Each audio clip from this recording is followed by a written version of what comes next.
California's Riverside County, where Barbara Boxer is registered to vote, over 12,000 absentee ballots were not counted. They were left at a post office due to the miscommunication by County Registrar Barbara Dunsmore. While local elected officials are demanding immediate action in the most recent ballot counting scandal coming out of Riverside, we need to be out there. We need boots on the ground registering like-minded Americans to vote. Our best offense against voter fraud is to unleash a tsunami of conservative voters on Election Day. There's much we can do to fight fraud by documenting and exposing both registration and Election Day violations as we witness them. But we must be proactive in this battle by engaging politically through voter registration. It is critical right now to increase registrations among Americans who, like us, believe in the Constitution. In fact, voter registration plays a direct role in any successful get-out-the-vote effort. This August marks the 90th anniversary of the 19th Amendment and the recognition of women as persons being given the right to vote. Do our daughters and sisters know the price that was paid to earn the right to vote as women? In August at Smart Girl Politics, we will be setting up voter registration tables nationwide to remind women of this historic milestone for true feminism. Low voter turnout is a result of several factors. Failure to re-register to vote after moving, not knowing where to find a voter registration form, not caring about the elections, and not wanting to deal with modern elections that feature long, complicated ballots. Addressing these reasons for not voting is part of the education we can provide to the general public at the voter registration table. All that voter registration requires is paying attention to detail and following the laws on the books. To get started in voter registration, visit the website of your Secretary of State. At the site, look for two categories of voter registration information. Look for information on voter eligibility requirements. You will also need to search for laws and guidelines for groups and individuals who will be conducting voter registration drives. You will also want to visit the website of the county clerk or registrar of voters in your own county. Locate the set of guidelines, if any, for conducting voter registration drives in your county. Spend time at the Secretary of State voter registration page online. Find out what steps you'll need to take to get started and get the ball rolling. You will be acquiring the actual voter registration forms at the county office. If you live a distance from this office, call and request that the forms be shipped to you. They provide this service, and guess what? You're paying for it. So just simply inform them you'll be conducting a nonpartisan voter registration drive. If you do take a drive out to the county office, ask if they have a line-by-line instruction sheet available for the proper completion of the voter registration form. A document like this is a nice training tool to have when you're training volunteers new to voter registration. Because I'm obsessive compulsive and don't really have much of a life, I wrote a line-by-line guide to the California voter registration form that I use when training others. Sad, really.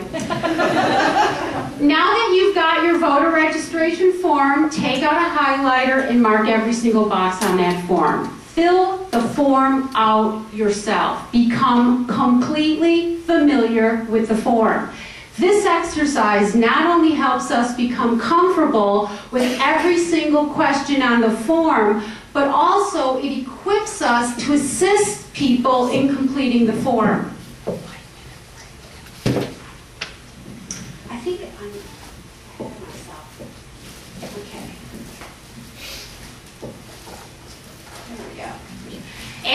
registrant believes they've completed the form, the volunteer needs to check it over. Look for any unanswered questions.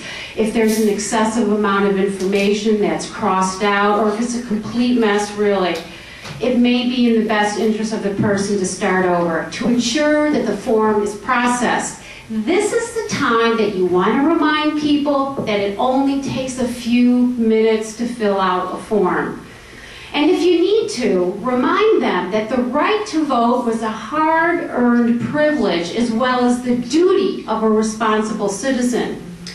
We will be delivering the signed voter registration form by mail or in person within the time frame designated by the state, which is 3 days in California.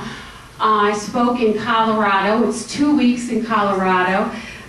So it's different for every state. It's part of our responsibility when we're conducting voter registration drives to deliver these forms to the county office. Yet more importantly, we want to make sure this person gets registered to vote. We do not want that completed form swimming on the bottom of their purse or in the back seat of their car. You know, we want it processed. So keep all the completed forms in a safe place and make sure they are delivered to the county on time. People will need to sign the voter registration form with their legal signature. And for some reason, maybe it's a California thing, people are unsure how to sign the voter registration form. When this happens, I suggest they sign it like they signed their personal checks. Can we talk politics at the voter registration table? Yes, but there are limits. What we don't want is negative attention. You're sitting at a voter registration table, so politics is going to come up. Don't be shy about what you believe, but also we don't want to be combative. We don't apologize or back down from our beliefs, and we are ready to discuss them in a civil manner. Rarely do you get a person making a scene. I mean, once in a while I'll get some little commie college student. I'm just like, bring it on, man, you know. Come on, yeah. But, you know, rarely. If someone is taking things to the next level, just end the conversation. I have like literally stopped talking and they like don't know what to do and they walk away. So, I mean, it just, these people just want to make trouble. But I assure you, I've been doing this, like I've said, forever, since I was 18. I rarely have, like, you know, people making scenes. Here's how political I do get. Be sure to have active petitions at your table for gathering signatures. Have fact sheets, like Whitney had brought up in her presentation, this 2-page sheet on Palin. Have that thing there. Hand that out. Let's take back the narrative, the leftist untrue narrative on Palin, and let's get the truth out there. We have these fact sheets available to educate Americans on specific issues and ballot initiatives. In fact, I keep a binder at my table filled with recent articles. Quite often I have really great conversations with people, and being able to point out a specific article and give them a copy is a great way to get information circulating out there. Now is the time in the election cycle when voters are most open to ideas. We can use this time to educate